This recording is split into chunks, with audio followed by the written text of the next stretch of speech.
তুমি কি ছট পুজো নিয়ে ব্যস্ত ছিল নাকি? হ্যাঁ, নমস্কার বন্ধুরা, গুড মর্নিং।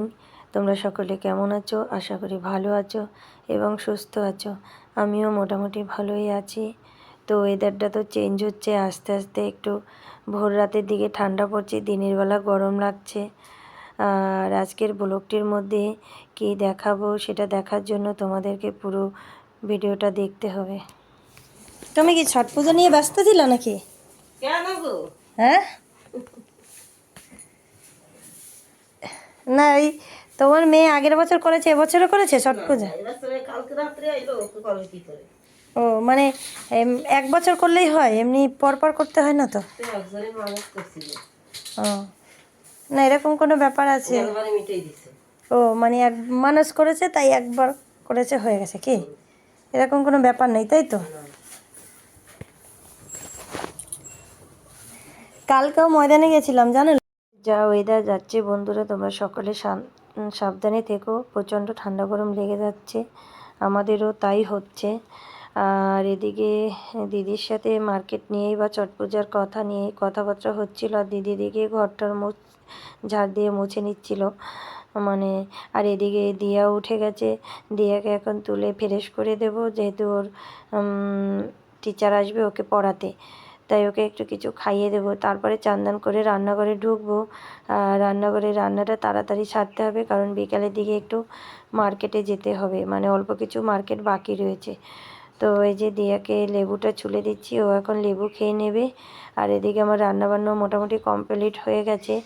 তারপরে খেয়ে দিয়ে আমরা বেরিয়ে পড়বো মার্কেটের দিকে। তো চলো মার্কেটের দিকে যাওয়া যাক। চলে আসলাম মার্কেটের দিকে। এবার মার্কেটে মানে দুটো পাঞ্জাবি বাকি ছিল, সেই দুটো নেওয়ার জন্য এসেছে। আর এটা হলো অঙ্কুরহাটি। আর দিয়ে দেখো এখানে সে শুয়ে পড়েছে, যেখানে যায় সেখানেই শুধু দুষ্টুমি করে, তবু ওকে সবাই খুব আদর করে ভালোবাসে। এর পরের পার্টটা যে তোমাদের দেখাবো সেটা হলো ওই যে নাচের অনুষ্ঠানে গিয়েছিলাম, সেখানে দুটো বাচ্চা খুবই সুন্দর নেচেছিল, তাদেরই একটা নাচ তোমাদের জন্য রেখেছি, দেখো খুব ভালো লাগবে।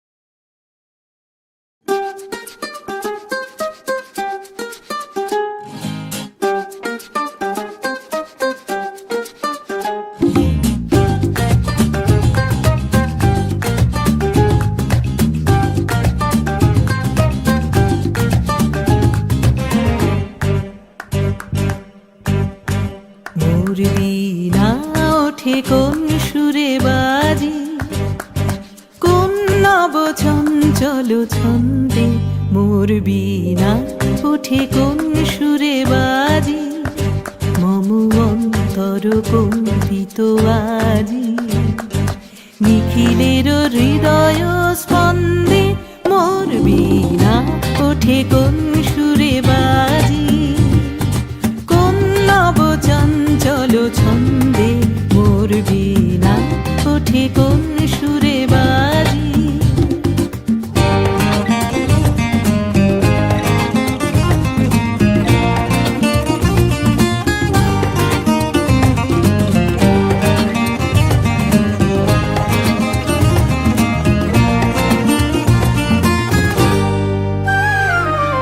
আসে কোন তরুণ অশান্ত উড়ে অসরা চল প্রান্ত, আসে কোন তরুণ অশান্ত উড়ে বসনা চল প্রান্ত, আলোকের দৃতে বনান্ত মুখরিত অধীর আনন্দে মোর বীণা ওঠে কোন সুরে বাজি, কোন নব চঞ্চল ছন্দে মোর বীণা ওঠে কোন সুরে বাজি।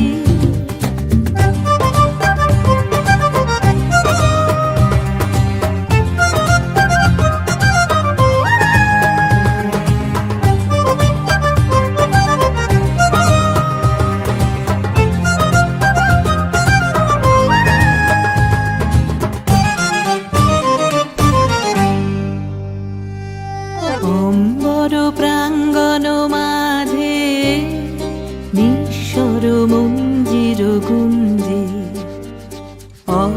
অশ্রুত সেই তালে বাজে করতালি পল্লব পুঞ্জে, অম্বর প্রাঙ্গণ মাঝে নিঃস্বর মঞ্জির গুঞ্জে, অশ্রুত সেই তালে বাজে করতালি পল্লব পুঞ্জে। কার পদ পরশন আশা তৃণে তৃণে অর্পিল ভাষা, কার পদ পরশন আশা তৃণে তৃণে অর্পিল ভাষা, সমীরণ বন্ধন হারা উন্মন কোন বন গন্ধে, মোর বীণা ওঠে কোন সুরে বাজে, কোন নব চঞ্চল ছন্দে, মোর বীণা ওঠে কোন সুরে বাজে, মম অন্তর কম্পিত আ